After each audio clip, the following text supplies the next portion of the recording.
Karya Putu Fajar Arcana. Dokter Hayu bertugas di sebuah desa terpencil jauh dari ibu kota kabupaten. Perlu waktu hampir 2 jam naik perahu motor.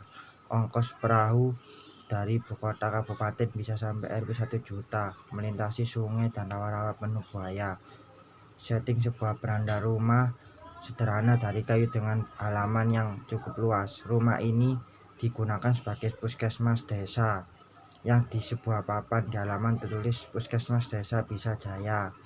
Di dinding beranda tertempel beberapa poster tentang cara hidup sehat, terutama poster-poster tentang penanggulangan penyakit malaria. Tak jauh dari dinding itu, sebuah timbangan tergantung lengkap dengan selendang bayi. Hanya ada sebuah meja tua dan bangku. Disitulah biasanya dokter Hayu menerima pasien-pasiennya.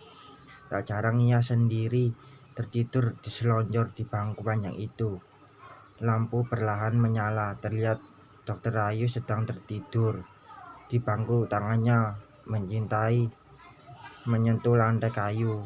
Ia tampak sangat lelah. Jam dinding sederhana hadiah dari Pak Bupati yang terpasang di dinding menunjukkan pukul 02.15. Dini hari terdengar salah satu anjing yang diikuti oleh keributan di luar halaman. Aku tak setuju pergi ke dokter Jawa itu. Ia macam tukang sihir. Lama-lama kita jadi sok Jawa semua. Sudah kita ke bapak dibaca, jelas ia suku kita, kata suara lelaki. Anak kau ini sudah mau lahir, jangan sok pikir Jawa atau Papua. Sekarang panggil itu dokter, kata suara perempuan. Kau saja yang panggil, kau kan yang mau melahirkan. Ini perbuatan kau juga. Itu suara siapa? Dokter Hayu terbangunlah, lalu melihat sekeliling halaman. Masuk saja, dini hari seperti ini tak baik berada di luar rumah. Apa? Seperti mendengar suara ada yang melahirkan ya. Melahirkan memang suka tak kenal waktu. Ia bisa datang kapan saja, seperti juga kematian. Oh, kematian, kenapa kau jadi ngelantur menyebut kematian? Selama 3 tahun aku di sini, puskesmas ini jadi saksi bahwa kelahiran dan kematian itu tak pernah adil. Kau boleh ngotot mengatakan ada kelahiran pasti dan ditimbangi oleh kematian. Gitukah hukum itu membuat jumlah manusia selalu sama, dan itu kunci eksis bangsa manusia sampai kini. Begitukah pendapat itu sudah dikoreksi sekarang? Di beberapa tempat bahkan kelahiran jauh lebih banyak dari kematian. Lihat saja kotamu sendiri.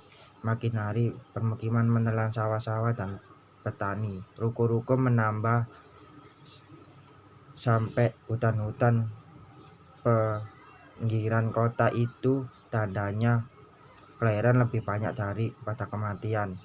Setujukah kepada penonton? Kau harus setuju, kalau tidak monolog ini tidak akan aku lanjutkan. Pancing penonton supaya menyahut. Kau harus tahu, di sini hukum keseimbangan itu tidak berlaku. Sebagai seorang Jawa yang mewarisi ajaran harmoni dan para tertua, kau merasa dibenturkan pada kenyataan pahit yang berbeda dengan apa yang dilakukan atau jadi saksi. Setiap kesaksian di sini hampir selalu kegagalan demi kegagalan membuatku ingin meninggalkan profesi ini, kembali jadi penonton. Aku sih enak duduk-duduk saja menyaksikan atau bekerja keras berlatih jadi dokter di daerah terpencil. Itu yang di belakang malah pakai tertawa.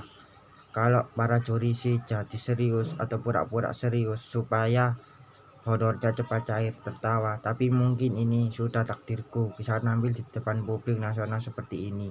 Jangan pula kau memasang rasa iri ya. Terdengar pertengkaran di luar. Siapa di sana? Bapak, mana? Mama, masuk saja sini, ke sini sudah. Jangan lama-lama di luar sana. Ini puskesmas satu-satunya di sini. Kau tahu, bukan malaikat penyelamat, tetapi setidaknya bayi dalam kandungan punya kesempatan menghirup udara segar desa ini. Kalian berdua sudah tahu, bayi di desa ini belum tentu selamat. Bahkan sudah lahir pun banyak tak punya kesempatan. Jadi anak-anak itu anak Bapak Wangge yang tinggal dekat dermaga tadi pagi meninggal. Si Sair anak Bapak Koka yang dulu lucunya minta ampun sewaktu lahir 2 hari udah meninggal. Kepada menonton, kau tahu sejak semingguan lalu udah ada 61 anak meninggal di desa.